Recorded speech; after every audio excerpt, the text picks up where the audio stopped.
all, Bisaya! Sana all Bisaya.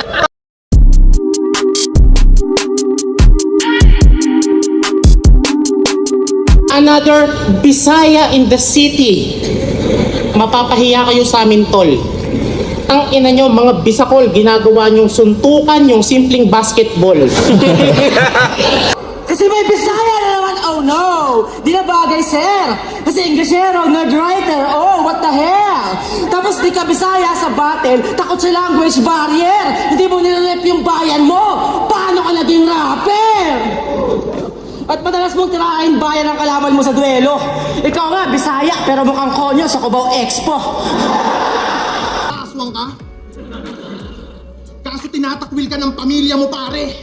Kasi sa family tree nyo na aswang, ikaw lang yung mukhang kapre. Total, ibabayas nyo ako. Puta, lahat kayong mga Bisaya, mga aswang ka. Huwag mo silang idadamay kasi sila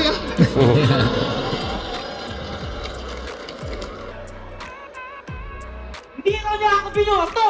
Sabi ng kawawa! Gago, ano bang pakialam ko sa boto ng Bisaya? Tangina sa Cebu sila. Ayon sa history, ang mga taga-Lapu-Lapu ang unang mga Bisayang traidor. Kasi gusto lang naman makipagkaibigan, pero pinatay at ninakawan yung si Magellan. Gusto lang naman niyang umiskor. Kaya pagtingin namin sa inyo is small. Katulong, kargador, utusan, tindero, tigahalo ng simento, bato-bato, mga mukhang boksingero. Sakit magsalita. Tangina mo, manda baliw. Bisaya ako, gago ka. Cavite Repen pumakte! Kultural na tanghalan! Ikaw Bisaya ka, puta, magbudots ka naman! Budots! Budots! Gets. Kaya binanggit yung budots. Kasi binanggit niya yun yung sayo nila dun sa Cavite. Represent mo yung sayo. Pero alam ko kasi yung budots, hindi siya pangkalahatang Bisaya. Davao lang siya, di ba?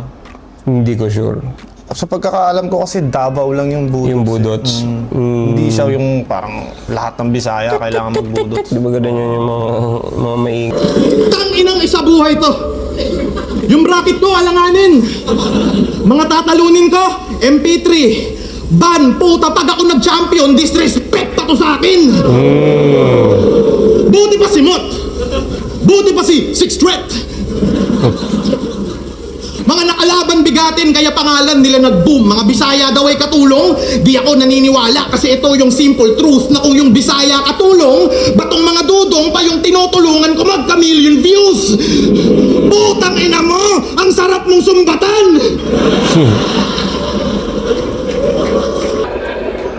Nung silat yung laban, silat pa ako neto.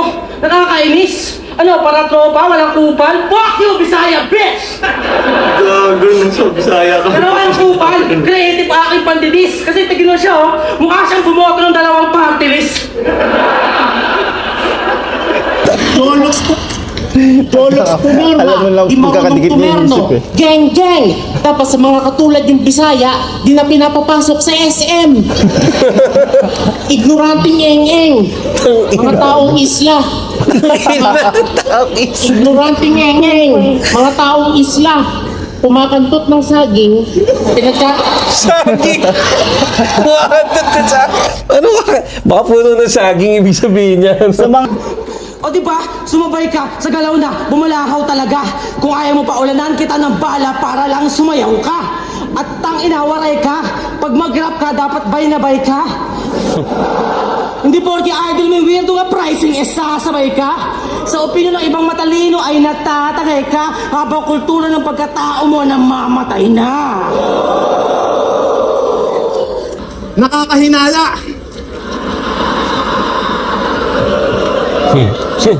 Sana all, Bisaya!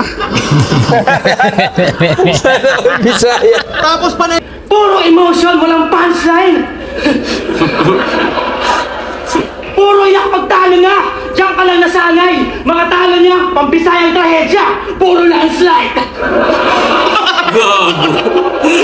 Ang Bisayang trahedya.